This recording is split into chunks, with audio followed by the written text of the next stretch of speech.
बघा, शिवसेना, भाजप आणि हिंदू धर्मातील नेते जे हिंदू पार्टीचे लोक आहेत, हे स्वाभाविकच धार्मिक प्रवृत्तीचे आहेत, भावनिक आहेत.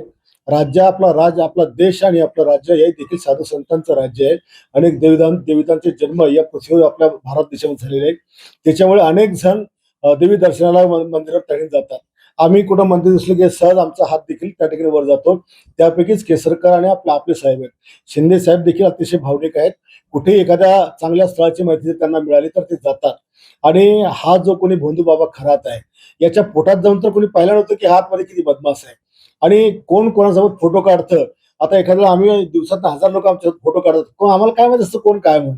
त्याच्यामुळे फोटो आहे किंवा फोन कॉल केला याचा अर्थ त्याच्या सगळ्या धंद्यामध्ये इतका मोठा राज्याचा माजी मुख्यमंत्री राहू शकतो, अशा प्रकारचे घाणेरडे आरोप करणं देखील बेशर्माचं लक्षण आहे.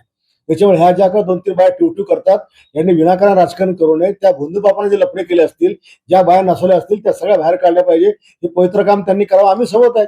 पण राजकीय लोकांवर नाव ठेवायचं आणि स्वतः मोठेपणा मिरवायचा हा धंदा या बायांनी सोडला पाहिजे.